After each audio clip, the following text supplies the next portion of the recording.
After a month of creating my world for the Conflagration, I'm ready to move on to new universes and experiences.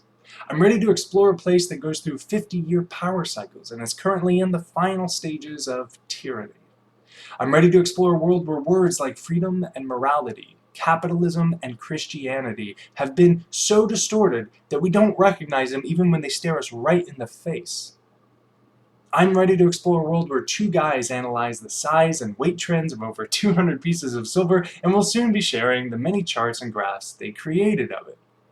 All of these things happen in the same world, of course, our world, the real world. And they deserve to be talked about.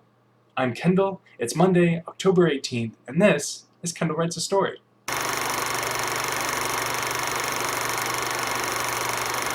There's a famous saying in writing, write what you know. There's also a famous saying in my life, which is, if at first you don't succeed, try again. When I first started writing in any sort of purposeful way, it was about 3 years ago for a podcast called The Appendix.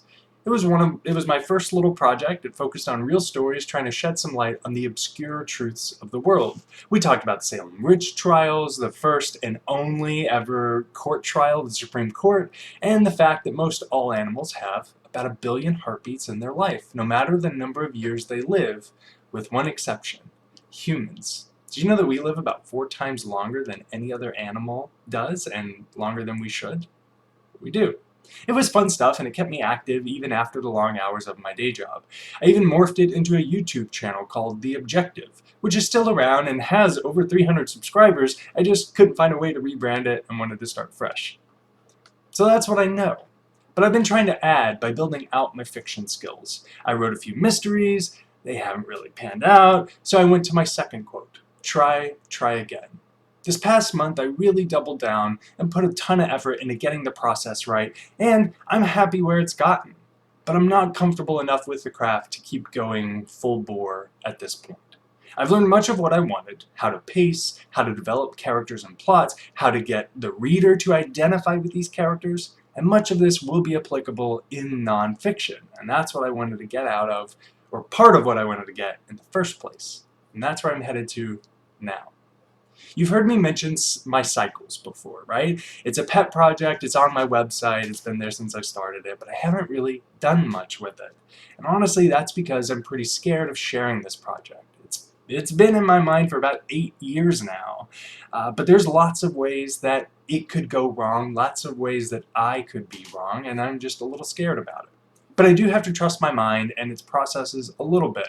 So over the next month, I will be sharing with you a story, this story, about the 5 types of government that go back to classical times. They're aristocracy, timocracy, oligarchy, democracy, and finally, tyranny.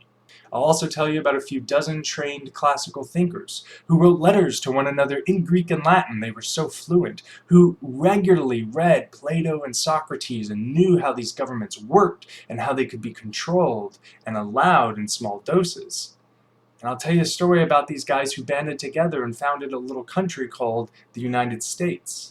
This story draws on modern thinkers as well, who've been able to use statistics and technical analysis to show cycles in our political and economic lives. This story also attempts to show that our country, for 250 years, has been slowly cycling through these governments in 50-year increments.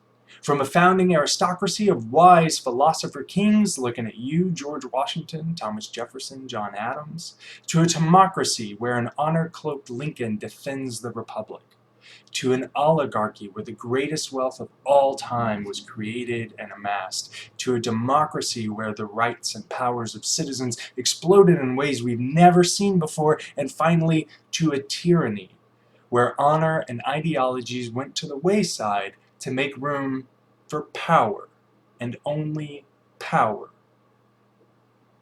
This is the story I want to tell, the story that ranges not just from 1780 to 2030, but back millennia, and presumably forward millennia. A story that shows that for 250 years we've been cycling through these governments in a search for wealth and money, and starting soon, the cycle will re-begin, except this time for people, for freedom.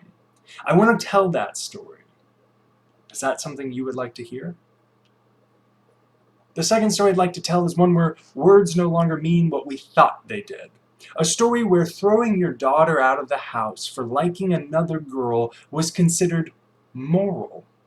A story where justice demands throwing a young man into jail for selling a plant, but allows a corporation to sell opiates that kill people for decades without a single day in jail or a single criminal conviction on their record. This second story is a story where the lies are repeated so often with such conviction that even the brightest allow themselves to be fooled. And the third story, which is the first story I'll tell, the one I'll work on this week, is a happier story, a boring story, a textbook story, if you will. As some of you might know, my partner and I collected silver pre-COVID when the prices were quite low. Our collection ended up being pretty vast, and of over 200 pieces made over 3 centuries in at least 6 different countries and 4 different continents. We had mass-produced silver from the 50s and even a few high-end pieces from some of the world's most revered, pun intended, silversmiths. Years ago, we thought about sharing the trends we saw in the silver amount so that other folks could learn about what pieces to target and buy, the tricks for guessing weights and making good buys. And we never did. So now I'm front-burnering that project for now for a very logical and silver-based reason: to build some passive income while I continue this journey. I'm excited about these worlds because I feel grounded in them. It's a universe that I understand because I've been living in it for 33 years now, and I think I know how to look at it in new and interesting ways that really might benefit us all. I hope you enjoy these journeys, and I'd like to hear from you regarding them. If you have any thoughts or insights, just drop a comment or shoot a message if you don't want to be public about it. That's fine. Thanks as always, and I'm really looking forward to seeing you in these journeys. Have a great week, and happy Monday!